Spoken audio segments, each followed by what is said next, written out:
So I got to tell you about Notre Dame. I loved that cathedral. I must have been to that cathedral at least half a dozen times. Every time I go, I would climb up the towers, the inside towers, these weird 13th century steps, just a very claustrophobic, beautiful climb. You get to the top. It is one of the great views of Paris you'll ever see. In Paris, of course, one of the most beautiful cities in the world. If I had to list one of my 10 favorite scenes in movies, this is absolutely true. If I had to list one of my 10 favorite scenes, maybe one of my 5 favorite scenes, the 1939 version of The Hunchback of Notre Dame. If you've never seen it, the Victor Hugo classic turned to a movie, and of course, much changed for the screen, but it had Charles Laughton giving one of his greatest performances as the bell ringer Quasimodo in Notre Dame Cathedral. It has a wonderful scene where he's in love with the gypsy girl Esmeralda, played by Maureen O'Hara, when she must have been just a kid. She's so beautiful in it.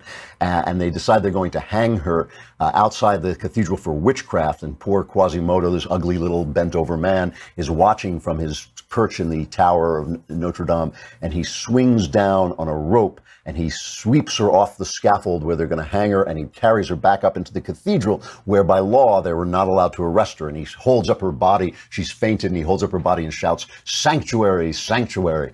And it's just one of the great scenes in all movies. Anyway, I was just watching this. I think all of us felt the same way. We were all appalled to see this incredible monument of Western civilization in flames. And you know, I'm watching the coverage, and I was just kind of appalled. I mean, if there was any other kind of disaster, a plane crash, take a plane crash, what do? They follow the investigators around. They ask them, what have you learned? What have you seen? They speculate. They get on the air, and they say, you know, like, well, it's funny. It drifted out this way, and the weather was this, and people said they saw this. You see this all the time, all the time. Instead, we got stuff like this. These are 2 examples from Fox.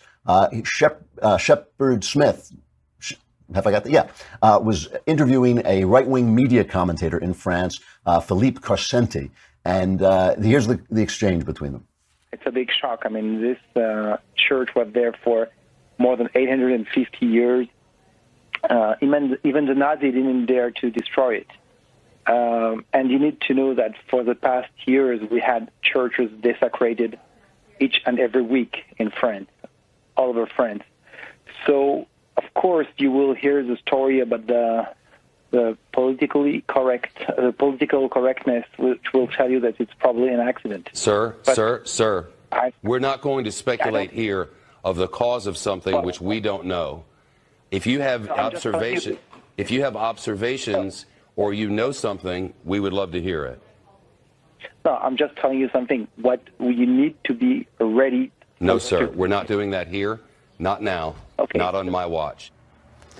The not on my watch is the giveaway to the self-righteousness, the fact that this is a virtuous thing that he's doing by cutting this guy off, who really, and this is not about speculating about the cause of the fire. Right now, as I said, they're saying it's probably an accident. They're seeing no signs of arson. But what is Shep Smith cutting out? He's cutting out the context the guy is trying to put it into. And Neil Cavuto, usually one of the most sensible and straightforward of Fox hosts, maybe this was something that came down from the top, but the absolute self-righteousness in Shep's voice is what really caught me. Not on my watch are you going to talk about the spate of desecrations. It's been going on for a long time, but it has really picked up over Lent this year. And of course, yesterday is the beginning of Holy Week. That's the week begins with Jesus, where the memory of Jesus entering Jerusalem on Sunday. That's Palm Sunday. And then it ends, of course, with the crucifixion on Good Friday and the resurrection on Easter Sunday. So right at the top of Holy Week, they're not even going to talk about this. I mean, just again, think about a plane crash. Think about any other kind of disaster where they would be talking about this. Maybe not speculating about who did anything or anything like that, but just talking about the context. Neil Cavuto did it too. He was interviewing Bill Donahue, also conservative from the Catholic League. If it is an accident, it's a monumental tragedy. But forgive me for being suspicious. Just last month, a 17th century church was set on fire in Paris. We've seen tabernacles knocked down. Crosses have been torn down. Statues have been smashed. We don't know that. We don't know. So if we can avoid what your suspicions might be, I do want to look at what happens now. There was a very pricey rebuilding and renovation effort going on that involved a good deal of Catholic fundraising campaigns. I know in this country and abroad, this renovation was paid for up front. So in other words, all the monies were there.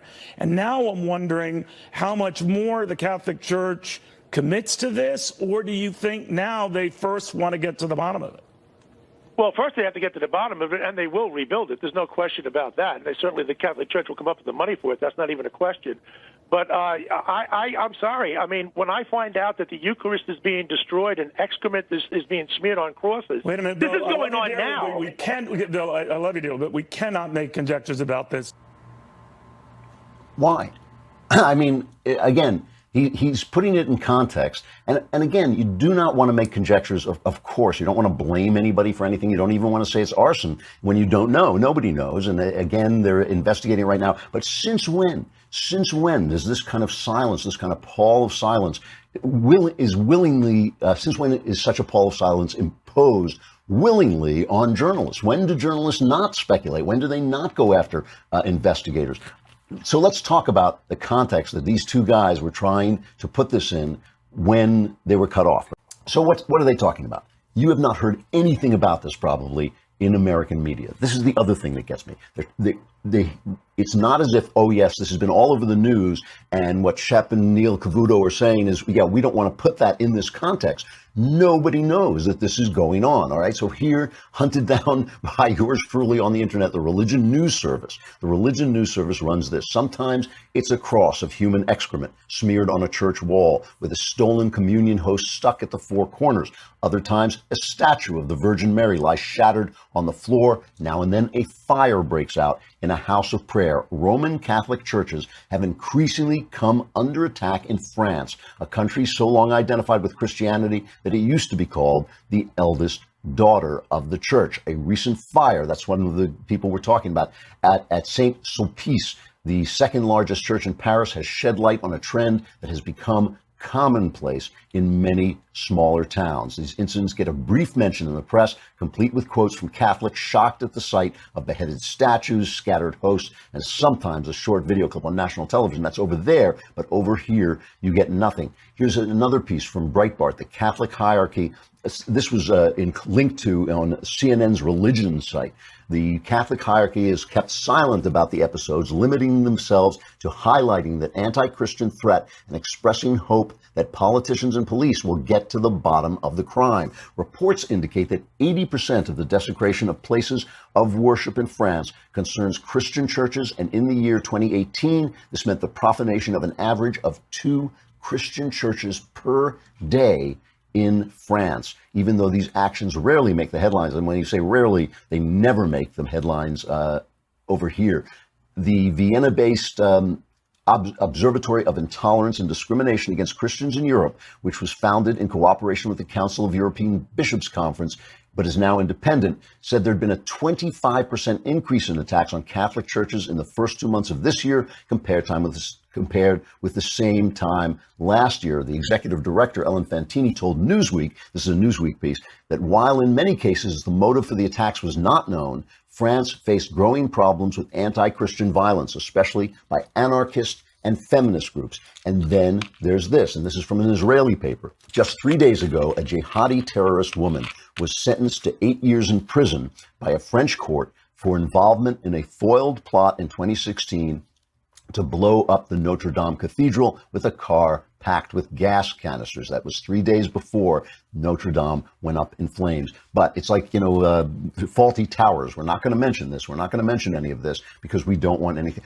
Look, it's obvious. It is obvious. Everyone is afraid that there might be Muslims involved. Believe me, I'm not saying there are. I am not in any way implying or hinting or trying to wink at you and say that there are. But that's what everybody's afraid of. That's why this kind of self-righteous, let's not talk about the war, let's not talk about the causes. That's what's going on. I'm not saying in any way that they are responsible or that it's arson. I'm simply saying it's weird. It is weird when reporters don't speculate, when they don't ask about the causes. A lot of the stories, like in Reuters and the New York Times, they didn't even talk about the investigation. They said, oh, well, they ruled out arson.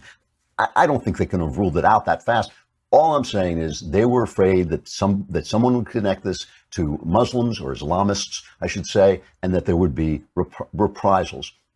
And the thing is, it misses the point. Because what happens when you don't say something? Does it go away? Does nobody think it? No, it rattles around in your head all the louder. It rattles around in your head all the louder, and especially because